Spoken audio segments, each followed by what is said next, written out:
Conference করেছিলেন এবং তাতে আমিও ছিলাম। আজকে প্রেস কনফারেন্সটার উদ্দেশ্য হচ্ছে আমাদের যেটা নতুন সিলেবাস এবং সব থেকে বড় কথা যেটা নতুন সিলেবাস এবং সেমিস্টার সিস্টেম ইমপ্লিমেন্টেশন যেটা 2024-25 থেকে শুরু হচ্ছে সেটা অফিসিয়ালি অ্যানাউন্স করার জন্য। তো এখানে পরিপ্রেক্ষিত যেটা প্রেক্ষাপটটা হচ্ছে আমরা 6 মার্চ এই মাসের 6 তারিখে আমরা স্কুল এডুকেশন ডিপার্টমেন্ট থেকে আমরা একটা এনওসি পেয়েছি। সেটা আমি একটুখানি আমি পড়ছি।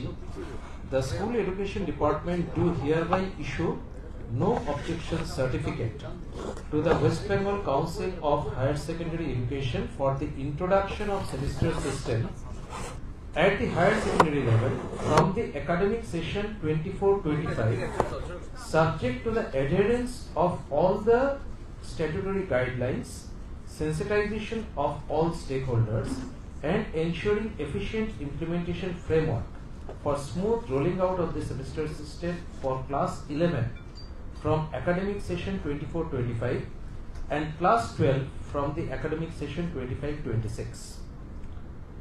এই নোটিফিকেশনটা স্টেট গভর্নমেন্ট থেকে 6 মার্চ হয়েছিল এবং তার পরিপ্রেক্ষিতে আমরা ওই সেম ডেটেই একটা নোটিফিকেশন দিয়েছিলাম।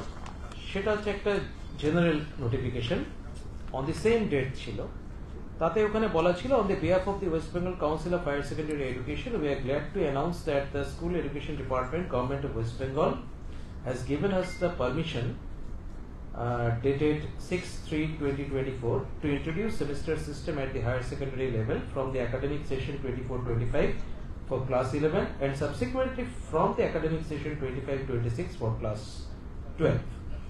The detailed syllabus and the semester-wise implementation strategy will be uploaded soon. আজকে এই পরিপ্রেক্ষিতে আপনাদেরকে জানিয়ে রাখি যে আজকেই আমরা সিলেবাস আপলোড করে দেব, এক্সেপ্ট যে 13টা ভোকেশনাল সাবজেক্ট আছে। 13টা আপনারা জানেন যে আমাদের টোটাল এখন সাবজেক্টের সংখ্যা এই মুহূর্তে 62। তার মধ্যে হচ্ছে 13টা, এই 62টা সাবজেক্ট হলো ওই আর্টিফিশিয়াল ইন্টেলিজেন্স এবং ডেটা সায়েন্সকে ধরে। এর আগে 60 ছিল। ফলে এখন এই মুহূর্তে টোটাল সাবজেক্টের সংখ্যা 62। তার মধ্যে 13টা হচ্ছে বেসিক্যালি ভোকেশনাল সাবজেক্ট। এই 13টা ভোকেশনাল সাবজেক্টের সিলেবাস বাইফার্কেশন এখনো হয়নি। তার কারণ হচ্ছে এই সাবজেক্টগুলোর টোটাল সিলেবাসটা করে হচ্ছে ভোকেশনাল কাউন্সিল থেকে।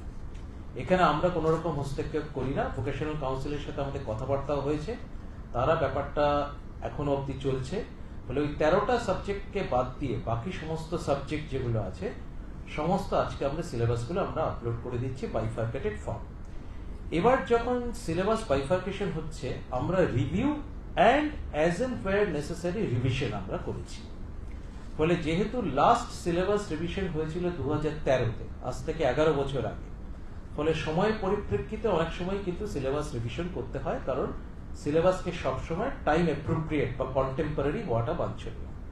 ফলে সেই জায়গায় দাঁড়িয়ে আমরা বহু জায়গাতে সিলেবাস যেমন রিভিউ করেছি এবং সেই রিভিউ করে যেখানে প্রয়োজন মনে হয়েছে। এই মুহূর্তের বড় খবর মাধ্যমিক উচ্চ মাধ্যমিক 2024-এর রেজাল্ট নিয়ে।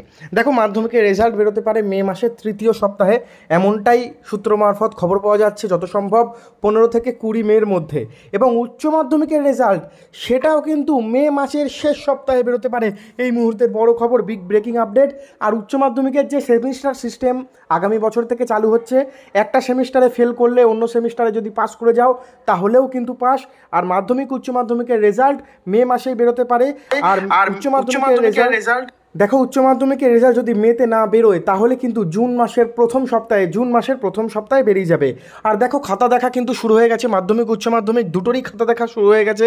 গ্রেস নাম্বার যেটা আগের বছর ছিল, এবছরও কিন্তু গ্রেস নাম্বার দেওয়া হচ্ছে, কারণ এরপর দিয়ে সেমিস্টার। সেই কারণে কিন্তু বেশিরভাগ কাউকেই ফেল করানো হবে না। যারা একটু লিখে এসছো সকলকে পাস করে দেওয়া হবে এবছর।